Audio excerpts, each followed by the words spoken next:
The house had been in the Mitchell family for 31 years.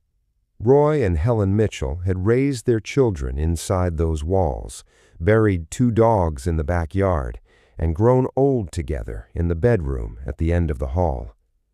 Sandra Mitchell had lived next door for 12 years, specifically so she could be there when they needed her. And they needed her every single day.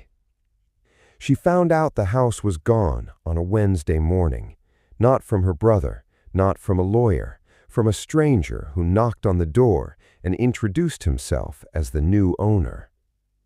Sandra Mitchell was 47 years old and had spent the better part of a decade quietly disappearing into her parents' lives.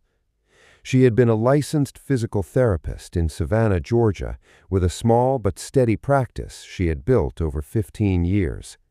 She had a daughter in college, a mortgage of her own, and a calendar that revolved entirely around her parents' medical appointments, medication schedules, and daily needs. Roy Mitchell was 79, Helen was 76.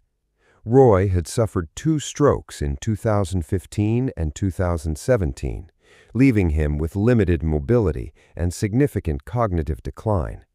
Helen had been diagnosed with early-stage dementia in 2019.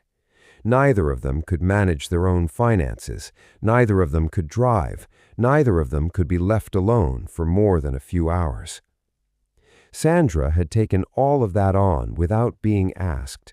She had reduced her practice to part-time hours. She had turned down a partnership offer at a larger clinic. She had missed her daughter's high school graduation ceremony because Helen had a fall that morning and needed to go to the emergency room. She did not complain. She did not keep score. She simply showed up every single day because they were her parents, and that was what you did. Her brother Kevin had not visited in 4 years. He lived in Phoenix, Arizona, sent a card at Christmas, and called occasionally on birthdays. Sandra had long stopped expecting more from him, but somewhere beneath that acceptance, she had never stopped believing that Kevin would not actively make things worse. She was wrong. Kevin Mitchell was 51 years old and had spent most of his adult life making decisions that looked reasonable from the outside and fell apart on closer inspection. He had started 3 businesses in Phoenix. All 3 had failed. He had filed for personal bankruptcy in 2016. By 2021, he was carrying $340,000 in personal debt and had exhausted every line of credit available to him. He had not told Sandra any of this. He had not told his parents either. What Kevin knew was that his parents owned 3 pieces of property in Savannah: the family home on Driftwood Lane, valued at $1.1 million, a rental property on Whitaker Street worth $780,000, and a vacant lot near the river assessed at $520,000. Together, just over $2.4 million. He also knew that his parents, in their current condition, were not reviewing their bank statements. They were not checking property records. They were in no position to notice if something changed. In January of 2021, Kevin Mitchell flew to Savannah. He did not tell Sandra he was coming. Kevin stayed in a hotel downtown for 11 days. He visited a notary, a real estate attorney, and 2 separate property buyers. He did not visit his parents once. The documents he produced during those 11 days carried Roy and Helen Mitchell's signatures on every page. Forensic analysis would later confirm that every single signature had been forged. The vacant river lot sold first for $480,000.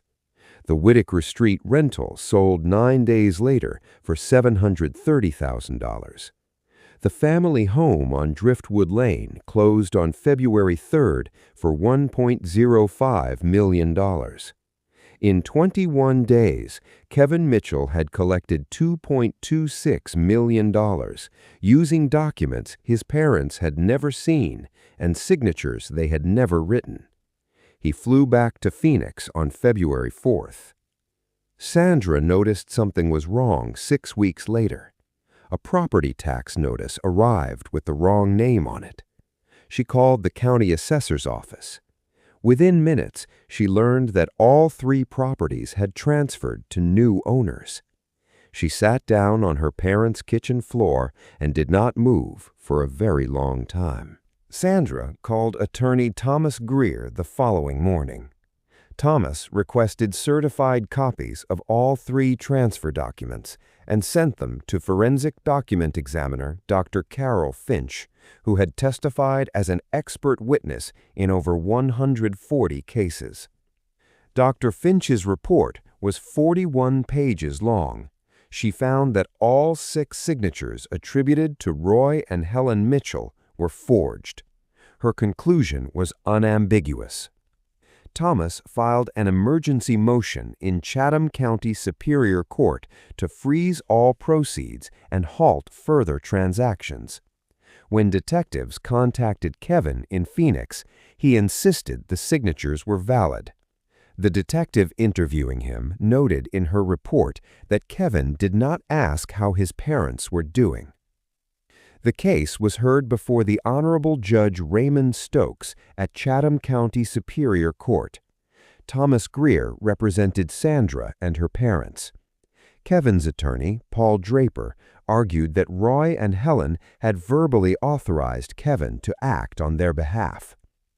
Dr. Carol Finch took the stand and dismantled that defense with 41 pages of forensic evidence. Then Thomas called Helen Mitchell to the stand. She was 76 years old, in a pale blue cardigan, accompanied by her physician.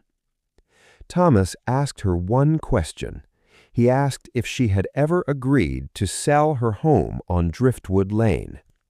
Helen looked at him quietly. Then she said she did not know what he was talking about. She said that was her home. She said she had lived there for 31 years. She said she wanted to go back there. The courtroom was completely still. Judge Raymond Stokes removed his glasses and set them on the bench in front of him. Judge Stokes declared all 3 sales void and ordered the full $2.26 million returned to the Mitchell family estate. When Kevin failed to produce the funds, the matter was referred to the Chatham County District Attorney. Kevin Mitchell was charged with 3 counts of forgery, 3 counts of elder financial abuse, and 1 count of fraud. He was convicted on all 7 counts and sentenced to 11 years in Georgia State Prison. The family home on Driftwood Lane was returned to Roy and Helen Mitchell. Roy passed away 14 months after the verdict. He died in the bedroom at the end of the hall, in his home. Sandra Mitchell spent 12 years making sure her parents were never alone. Her brother spent 21 days trying to take everything they had left. The law gave it back. But Sandra told her attorney after the verdict that the hardest part was not the court case. The hardest part was telling her mother, on a good day, when Helen still understood things clearly, what Kevin had done. Some betrayals cannot be undone by any verdict. If you had been in Sandra's position, what would you have done differently? Tell us in the comments below. And if this story moved you, subscribe to Justice Journals for more true crime courtroom stories every week.